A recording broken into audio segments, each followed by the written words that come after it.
À la lecture de Matthieu 26, 57, 66, 27, 1, 11, 18, remarquons le témoignage du Seigneur.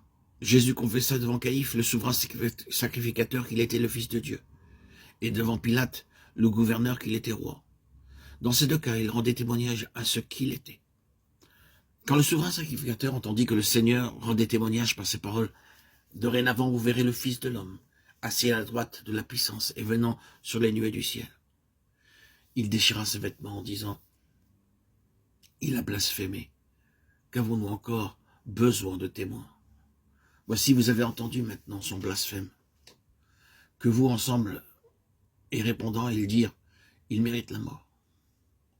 Pourquoi n'ont-ils pas accepté le témoignage donné par le Seigneur Jésus? Quelles étaient leurs pensées secrètes? Ils n'avaient pas l'intention de prouver qu'il était ou non véritablement le Fils de Dieu, car ils estimaient que le seul fait d'avoir confessé qu'il était le Fils de Dieu était déjà coupable. Leur intention n'était pas de prouver un fait, mais d'avoir un prétexte pour pouvoir l'accuser. C'est pourquoi, dès que le Seigneur Jésus reconnut qu'il était le Fils de Dieu, ils qualifièrent ses paroles de blasphématoires et le condamnèrent.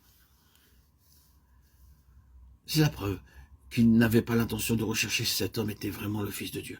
Leur seul souci était de pouvoir le condamner et le tuer en se basant sur une quelconque de ses paroles.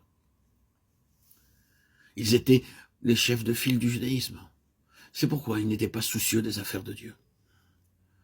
Ce qui les rendait anxieux, c'était le préjudice que pourrait leur causer ce que disait ou faisait cet homme qui était appelé Fils de Dieu.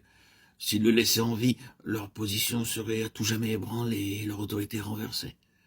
À cause de cela, ils se débarrassèrent en hâte de Jésus afin de sauvegarder leur intérêt personnel. Bien qu'apparemment, ils montraient un intérêt pour le temple en tordant les paroles du Seigneur, qui aurait dit, selon un témoin, « Je puis détruire le temple et en 3 jours le bâtir ». Cependant, le Seigneur Jésus n'avait pas parlé ainsi. Je vous invite à voir Jean 2, 19, 21.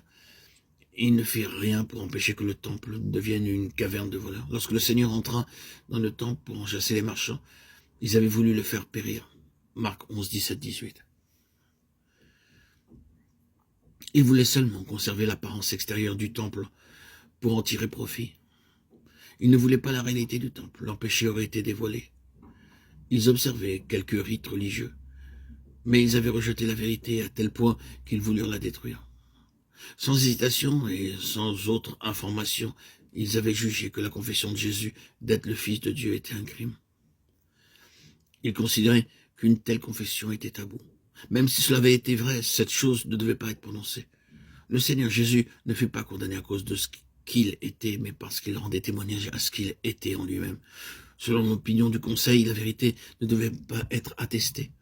Ils s'efforçaient par tous les moyens de détruire ce témoignage et finalement, ils eurent recours à la force pour mettre Jésus à mort.